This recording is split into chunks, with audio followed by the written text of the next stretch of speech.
Good morning বন্ধুরা, কেমন আছেন? নাসিমাজ রান্নাঘরে আপনাদের সকলকে স্বাগত। প্রতিদিনের ন্যায় আজও আমি একটি সাউথ ইন্ডিয়ান রেসিপি নিয়ে আপনাদের সামনে হাজির হয়ে গেছি। আজকে আমি রান্না করব সাম্বার ডাল। এখানে আছে 100 গ্রাম অড়হর ডাল আর 50 গ্রাম মসুর ডাল। অড়হর ডালটা আমাকে 2 ঘন্টা ভিজিয়ে রাখতে হয়েছে। এবারে দুটো ডাল একসঙ্গে প্রেসার কুকারে সিদ্ধ হতে দেব একটু লবণ দিয়ে।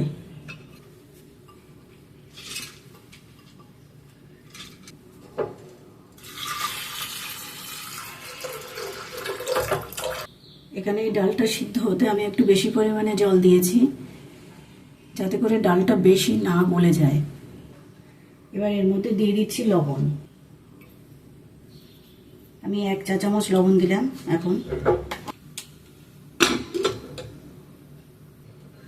এবার ডালটা একটু ফুটে উঠলে দেখবেন এর উপরে সাদা রঙের ফেনা, এটা তুলে ফেলবেন। এবার আমি এটাকে ঢাকা দিয়ে 2 থেকে 3টে হুইসেল দেবো।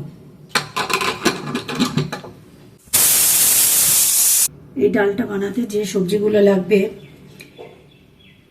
2টো বিনস কুচনো, 1টা পটল টুকরো করে কাটা, 1টা টমেটো ছোট ছোট টুকরো করে কাটা, 8টা 10টা ছোট ছোট পেঁয়াজ গোটা, কয়েক টুকরো বেগুন, কয়েক টুকরো কুমড়ো, আর লাগবে কয়েক টুকরো সজনে ডাঁটা, আর 1/2 ইঞ্চি আদা, কয়েক টুকরো রসুনের কোয়া।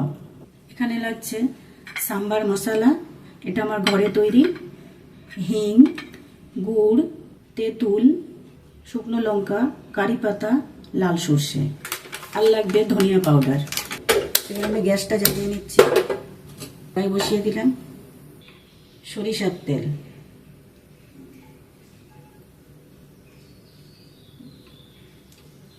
দুই টেবিল চামচ। তেলটা গরম হয়ে গেছে। এবার এর মধ্যে আমি দিয়ে দিচ্ছি কয়েকটা কারি পাতা, আর দিচ্ছি একদম 1 চিমটে হিং। এবার কেটে রাখা সবজিগুলো দিয়ে দেবো: পেঁয়াজ, কুমড়ো, টমেটো, পটল,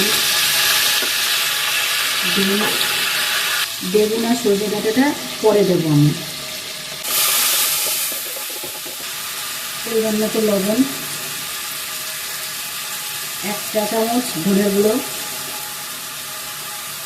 1 চা চামচ হলুদের গুঁড়ো। এবার এটাকে আমি ঢেকে রাখছি, সবজিটা একটু গলে যাক। যে তেঁতুলটা নিয়েছিলাম ওটা একটু গরম জলে ভিজিয়ে রাখবো। এবার ঢাকাটা খুলে দিচ্ছি। এবার এর মধ্যে কেটে রাখা সজনে ডাঁটাটা দিয়ে দিচ্ছি। দিয়ে দিচ্ছি 4-5 টুকরো বেগুন, 1 কাপ মতো গরম জল দিচ্ছি। আবার আমি ঢাকাটা চাপা দিয়ে দেবো। সবজিটা পুরোপুরি সিদ্ধ হওয়া পর্যন্ত ঢাকা দিয়ে রাখবো।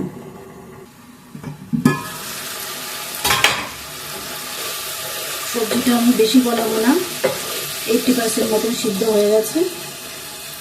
এর মধ্যে এই সিদ্ধ করে রাখা ডালটা ঢেলে নিচ্ছি। ডালটা আমি এতটা ঘন রাখবো না, একটু জল গরম বসিয়েছি, ওটা এর মধ্যে দিয়ে দেবো গরম করে। এবার যে আমি তেঁতুলটা ভিজিয়ে রেখেছিলাম সেই তেঁতুলের জলটা দিয়ে দিচ্ছি। আপনারা যে যেমন টক খেতে পছন্দ করেন সেই হিসাবে তেঁতুলটা দেবেন। এখানে আমি এই সাম্বার মশলাটা একটু জল দিয়ে গুলিয়ে নেব, এর মধ্যে দিয়ে দিচ্ছি। আর দিচ্ছি গুড়। টক মিষ্টি ব্যালেন্স হওয়ার জন্য যতটা দেওয়ার প্রয়োজন ততটাই দিতে হবে। এই সময় টক মিষ্টি ও নুনের পরিমাণটা টেস্ট করে নেব। আমার কাছে আর একটু টক দরকার, আর একটু টক দিয়ে দিলাম। আর একটু লবণ লাগবে, সেটাও দিয়ে দিচ্ছি। আবার একটু হাফ গ্লাসের মতন জল গরম করে দিচ্ছি। এবার আমি একটা গ্যাসে ফ্রাই প্যান বসিয়ে দিলাম, দিয়ে দিচ্ছি 1 টেবিল চামচ সরষের তেল। তেলটা গরম হয়ে গেলে দিয়ে দিচ্ছি শুকনো লঙ্কা, আবার 1 চিমটে হিং, লাল সর্ষে, কারি পাতা ডালের মধ্যে দিয়ে দিচ্ছি।